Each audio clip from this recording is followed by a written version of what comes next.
السلام علیکم۔ Programme live at 5 میں خوش آمدید۔ میں ہوں شیر دل خان۔ پروگرام میں شامل ہوتی ہیں اہم خبریں اور حاصل کرتے ہیں ان پر تجزیہ، لیکن سب سے پہلے نظر ڈالتے ہیں آج کی ٹاپ سٹوریز پر۔ چمن بارڈر پر ہونے والے واقعے کے بعد پاکستان اور افغانستان کے جو سرحدی وفد ہیں ان کی ملاقات ہوئی اور یہ فیصلہ کیا گیا ہے کہ سرحدی علاقوں کا مشترکہ جیولوجیکل سروے کیا جائے گا۔ اس کی کیا اہمیت ہے، اس پر ہم بات کریں گے۔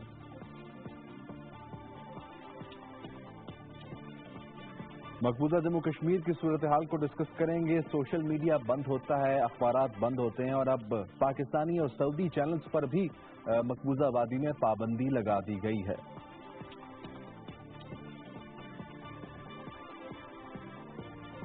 فرانس کے صدارتی انتخابات کے حوالے سے بات کریں گے۔ اعتدال پسند رہنما ایمینوئل میخونوف صدر منتخب ہو گئے ہیں اور انہوں نے شکست دی ہے میری لپین کو۔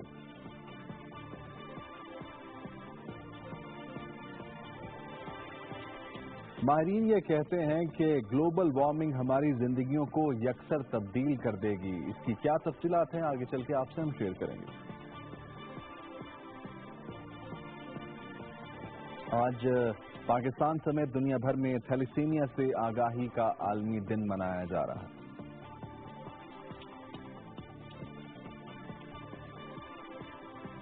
بات کریں گے کچھ کرکٹ کی۔ پاکستان سے سیریز حکومتی اجازت سے مشروط ہے، ایک دفعہ پھر یہ بی سی سی آئی نے کہا ہے اور پاکستان کرکٹ بورڈ پہلے ہی بی سی سی آئی کو قانونی نوٹس بھیج چکا ہے کہ ہمارا جو مالی نقصان ہے اس کو پورا کیا جائے یا ہمارے ساتھ سیریز کھیلی جائے۔ یہ تو ٹاپ سٹوریز تھیں، آپ نے جانی۔ اس کے علاوہ بھی کچھ اہم خبریں آج کے پروگرام کا حصہ ہوں گی، لیکن بریک کے بعد۔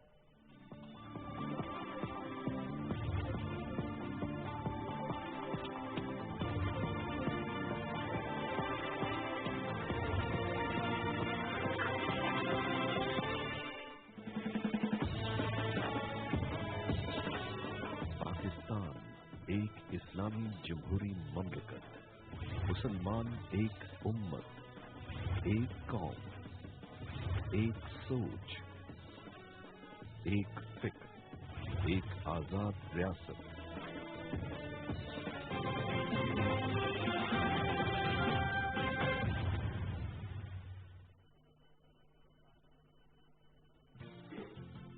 پیش کر رہا ہے اینڈرائیڈ اور آئی او ایس موبائل ڈیوائسز کے لیے کارپوریٹ ایپلیکیشن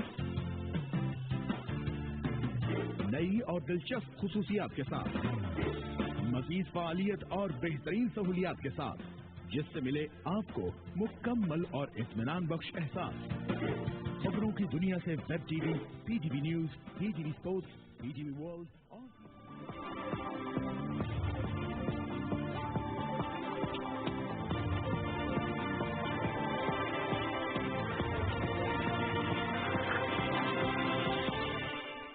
بریک کے بعد خوش آمدید۔ سب سے پہلے بات کریں گے چمن میں افغان فورسز نے جارحیت کی، جس میں 2 ایف سی اہلکار بھی شہید ہوئے اور ساتھ ہی ساتھ دیگر جو سویلین ہیں ان کو ملا کر 11 افراد وہاں پر شہید ہوئے۔ پاکستان نے بھی بھرپور جوابی کارروائی کی اور 5 پوسٹیں جو افغان علاقے میں تھیں ان کو تباہ کیا اور اس میں 50 سے زائد اہلکار ہلاک ہوئے ہیں، 100 سے زائد زخمی ہوئے ہیں اور 2 طرفہ سرحدی معاملات اب کشیدگی کی طرف جا رہے ہیں۔ ہم یہ دیکھ رہے ہیں کہ اس کو حل کرنے کے لیے بھی جو بارڈر پر موجود حکام ہیں ان کی ملاقات ہوئی ہے۔ پاکستان افغان ملٹری حکام کے درمیان جو فلیگ میٹنگ ہوئی ہے اس میں یہ طے پایا ہے کہ پاکستان اور افغانستان کا جو سرحدی علاقہ ہے اس کا مشترکہ جیولوجیکل سروے کیا جائے گا اور گوگل اور جو دیگر نقشے ہیں ان کی مدد سے بھی یہ رپورٹ جو ہے مرتب کی جائے گی، جو اسلام آباد اور کابل ارسال کی جائے گی۔ سرحدی علاقے قلعہ لقمان اور قلعہ جہانگیر کا مشترکہ جیولوجیکل سروے کیا جائے گا، یہ ماہرین کی طرف سے کہا گیا ہے اور پاکستانی وفد کی قیادت commander north sector brigadier Nadeem Sohail کر رہے تھے اور ساتھ ہی ساتھ جو افغانستان کو ریپرزینٹ کر رہے تھے وہاں پر بارڈر جو سیکیورٹی فورس ہے کرنل شریف، انہوں نے افغانستان کی نمائندگی کی اور دونوں کے درمیان یہی فیصلہ ہوا ہے کہ تمام تر جو معاملات ہیں ان کو حل کیا جائے گا، لیکن اس سے پہلے جو مشترکہ جیولوجیکل سروے ہے وہ کنڈکٹ کیا جائے گا۔ اب کس حد تک یہ جو سروے ہے وہ ہیلپ فل ثابت ہوگا، کیونکہ ہم دیکھ رہے ہیں کہ کچھ عرصے سے پاکستان اور افغانستان کے جو معاملات ہیں وہ کشیدگی کی طرف جا رہے ہیں. جو بارڈر مینجمنٹ کا معاملہ ہے جس کو ہر نشست پہ ٹیک اپ کیا جاتا ہے کہ یہ بہت ضروری ہے اس کو مینج کیا جائے.